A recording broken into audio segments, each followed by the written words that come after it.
سلامونه ګرانو لیدونکو، په دې هیله چې تاسو ټوله به روغ او جوړ یاست. نن درته د طب پوهنځي د درسونو په جریان د اناټومي مضمون نوی درس وړاندې کوم. په دې درس کې به موږ تاسو د خیر سره د راډیس هډوکي اناټومي زده کړو چې راډیس څه ډول هډوکی دی، چیرې موقعیت لري او کم ساختمانونه لري. نو دا ټول به موږ تاسو د خیر سره په دې ویډیو کې زده کړو. راځو د درس په لور. اول به موږ تاسو د راډیس هډوکی وپېژنو چې دا چیرې موقعیت لري. که چیرې موږ تاسو دغه عکس ته متوجه سو، دا زموږ تاسو پر ارم یا ساعت دی. په دې ځای کې دوه هډوکي قرار لري. دغه هډوکی چې میډ لاین ته نږدې دی، مطلب ونسي طرف کې دي، ته موږ تاسو د اولنا هډوکی وایو.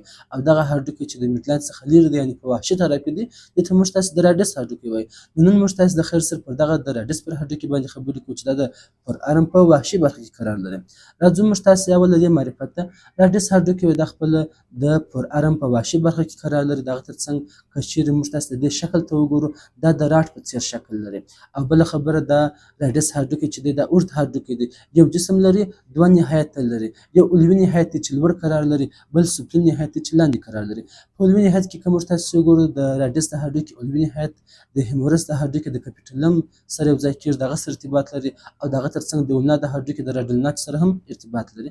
بله خبره چې موږ تاسو کوو، په سفلي نهایت کې د راډیس هډوکي بیا د کارپل د دوه هډوکو سره ارتباط لري، چې موږ تاسو بیا د خیر سره په عکسو کې په واضح ډول سره وګورو. اول به موږ تاسو ته راسو د راډیس د هډوکي علوي نهایت ته. علوي نهایت کې درې شیان موږ تاسو لرو. یو چې دی هیډ دی، بل نیک دی او بل ټیوبراسټي ده. اول که چیرې موږ تاسو هیډ ته وګورو، دا د راډیس د هډوکي هیډ دی چې د خپل په علوي نهایت کې قرار لري. دغه هیډ وایي ډیسک ته ورته شکل لري. د دغه هیډ علوي نهایت چې دی دا د هیمورس د هډوکي د کپیټولم سره ارتباط لري، دغه سره مفصل جوړوي.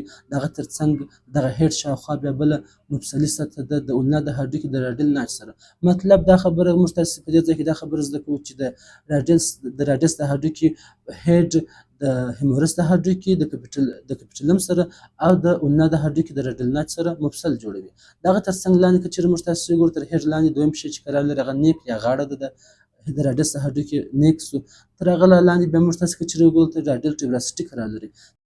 راډل ټیوبراسټي که چیرې موږ تاسو وګورو، دا بیا خپله د راډیس د هډوکي د جسم او علوي نهایت ترمنځ قرار لري. دې ته موږ تاسو راډل ټیوبراسټي وایو.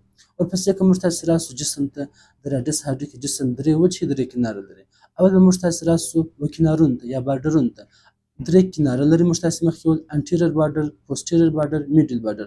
انټیریر بارډر معنا قدامي کنار، پوسټیریر بارډر معنا خلفي کنار او میډل بارډر معنا اونسي کنار. که چیرې دلته موږ تاسو په عکسو کې ورته وګورو، دا زموږ تاسو د راډیس د هډوکي انټیریر بارډر دی. بیا زموږ تاسو په دې ځای کې دا خبره زده چې انټیریر بارډر د کوم ځای څخه شروع کېږي تر کوم ځای پورې دوام کوي. دلته موږ تاسو په دا عکس کې په واضح ډول سره لیدلی سو چې د راډیس د هډوکي انټیریر بارډر دا د راډل ټیوبراسټي څخه شروع کېږي تر سټایلټ پروسس پورې ادامه کوي. مطلب انټیریر بارډر د راډل ټیوبراسټي څخه شروع کېږي تر سټایلویډ پروسس پورې ادامه لري. دغه ترڅنګ دویم بارډر چې موږ تاسو وینئ، هغه پوسټیریر بارډر یا خلفي کنار دی، چې هغه موږ تاسو په خلف کې یا په شا طرف کې قرار لري. هغه یو څه ښوی کنار دی. که دغه عکس ته وګورو، دا زموږ تاسو د راډیس د هډوکي پوسټیریر بارډر دی. دریم بارډر چې موږ تاسو یا دریم کنار چې موږ تاسو هغه میډل بارډر دی. میډل بارډر یا اونسي کنار یا هم انټر اوسیس بارډر هم ورته ویل کېږي. دا بیا خپله د راډل ټیوبراسټي څخه شروع کېږي تر اولنر ناچه پورې ادامه لري. که دغه عکس متوجه سو، دا هم د راډل ټیوبراسټي څخه شروع کېږي تر اولنر ناچه پورې ادامه لري. نو دا زموږ تاسو د راډیس د هډوکي کنارونه سول. په لنډ ډول سره موږ تاسو په دې ځای کې دا زده کړله چې د راډیس هډوکي درې کناره لري: قدامي کنار، خلفي کنار او اونسي کنار. اوس موږ تاسو راسو د راډیس د هډوکي وجهو ته. موږ تاسو مخکې وویل چې راډیس هډوکي درې وجهې درې کناره لري. کنارونه خو موږ تاسو زده کړه په هغه تېر عکس کې. اوس به راسو وجهو ته. دغه رقم زموږ تاسو د راډیس هډوکي درې وجهې لري: انټیریر سرفیس، پوسټیریر سرفیس، لیټر سرفیس. معنا قدامي وجهه، خلفي وجهه او دغه ترڅنګ وحشي وجهه. که چیرې دلته موږ تاسو ورته وګورو، انټیریر سرفیس یا قدامي وجهه چې ده، دا خپله د اونسي کنار او د قدامي کنار ترمنځ قرار لري. دغه سور خط سره دا قدامي کنار و او دا اونسي کنار و. د دغه دوو کنارونو ترمنځ چې کومه سطحه ده، دې ته یا کوم سرفیس دی، دې ته موږ تاسو قدامي سرفیس، قدامي سطحه وایو. او په دې ځای کې که چیرې موږ تاسو وګورو، د قدامي سطحې په لوړه برخه دلته دغه ځای کې نیوټرینټ فرامین هم قرار لري. بل پوسټیریر سرفیس دی، خلفي وجه ده. خلفي وجه بیا دا خپله د خلفي کنار او اونسي کنار ترمنځ قرار لري. که چیرې دلته موږ تاسو دا خلفي کنار دی او دا انسي کنار دی. د دغه دوو کنارونو ترمنځ چې کومه سطحه ده دې ته موږ تاسې خلفي وجه وایو. درېیمه وجه چې موږ تاسې وینو هغه لیټرل سرفیس یا وحشي وجه ده. وحشي وجه چې دغه یو څه مهدبه ده، مهدبوالی لري، دا بیا خپله د قدامي کنار او د دې په شا کې چې کوم خلفي کنار دی د هغه ترمنځ قرار لري. دغه ځای ته که وګورو دا زموږ تاسې وحشي وجه شوله. نو په لنډ ډول سره موږ تاسې دا زده کړه چې د راډیس هډوکی درې وجهې لري: قدامي وجه، خلفي وجه او دغه ترڅنګ درېیمه وحشي وجه. اوس به موږ تاسې راسو د راډیس هډوکي سفلي نهایت ته. د راډیس هډوکي سفلي نهایت که چیرې موږ تاسې وګورو دا د هډوکي هغه پراخه برخه ده. په دې ځای کې دا هډوکی 5 وجهې لري. سفلي نهایت یې وایي 5 وجهې لري چې موږ تاسې به د خیر سره هر په عکسو کې په واضح ډول سره وګورو. اول که چیرې موږ تاسې وګورو قدامي وجه ده، خلفي وجه ده، انسي وجه ده. په دې عکس کې به دا درې سره موږ تاسې په واضح ډول سره وګورو. قدامي وجه چې موږ تاسې انټیریر سرفیس دی دا یو څه ښوی ده او په دې ځای کې راډیل ارټري لمس کېږي. موږ کله چې موږ تاسې راډیل ارټري لمسوو هغه په دغه ځای کې لمس کېږي.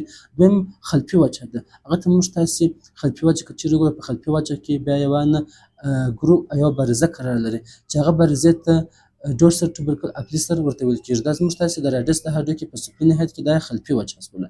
د هغه ترڅنګ بل موږ تاسې انسي وجه لرو. انسي وجه په دغه هډوکي کې واضح ډول سره معلومېږي دا انسي وجه میډل سرفیس یا انسي وجه ده. په انسي وجه کې که موږ تاسې وګورو دلته اولنر ناچ قرار لري چې دا د اولنا د هډ سره مفصل کېږي. نو دا زموږ تاسې قدامي، خلفي او انسي وجهې شولې. ورپسې موږ تاسې څلورمه وجه چې لرو هغه وحشي وجه ده. وحشي وجه لاندې خواته غځېدلې ده او په اخر کې سټایلېټ پروسس جوړ کړی دی. کله موږ تاسې وګورو دا وحشي وجه ده، لیټرل سرفیس دی. دغه وحشي وجه لاندې خواته یو څه غځېدلې ده د نورو برخو او دلته یې سټایلېټ پروسس جوړ کړی دی. او پنځمه وجه چې موږ تاسې هغه سفلي سطحه ده، سفلي وجه دا د کارپل د هډوکو سره مړوند مفصل جوړوي. موږ تاسې مخکې وویل چې د راډیس د هډوکي سفلي نهایت د کارپل د دوو هډوکو سره ارتباط لري، هغه دغه ځای ښیي. دلته که چیرې موږ تاسې وګورو دا د راډیس هډوکی شو. د راډیس هډوکي موږ تاسې وویل چې دا د کارپل د دوو هډوکو سره ارتباط لري.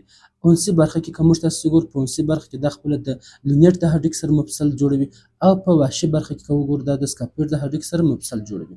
نو دا زموږ تاسې د نن ورځې د راډیس د هډوکي اناټومي شوله. نو راځئ چې په خلاص ډول سره یو ځل تکرار پر وکړو. موږ تاسې په دې درس کې وویل چې د راډیس هډوکي اوږد هډوکی د یو جسم دوه نهایته لري. جسم کې موږ تاسې وویل چې درې وجهې درې کناره لري، هغه موږ تاسې په عکسو کې په واضح ډول ولیدل. بله خبره چې موږ تاسې وکړه علوي نهایت. موږ تاسې وویل چې علوي نهایت کې درې شیان قرار لري: هډ، نیک، ټیوبراسټي. هډ موږ تاسې وویل د هیمورس د هډوکي د کپیټولم سره مفصل جوړوي او د هغه ترڅنګ د اولنا د هډوکي د علوي نهایت سره هم مفصل جوړوي. دا د علوي نهایت کې هډ شو. تر هغه لاندې بیا نیک قرار درلودی او تر هغه لاندې بیا راډیل ټیوبراسټي قرار درلودی. دغه ترڅنګ چیرې موږ تاسې وګورو بل موږ تاسې سفلي سطحه وویله. سفلي سطحه موږ تاسې دا 5 وجهې لري چې هغه 15 سره وجهې موږ تاسې په عکسو کې په واضح ډول سره ولیدلې. نو دا زموږ تاسې نن ورځې درس و. خدای دې وکړي چې دې درس څخه مو یو شی زده کړی. تر بل درس پورې خدای په امان، ښې چارې، ښه وخت. السلام علیکم.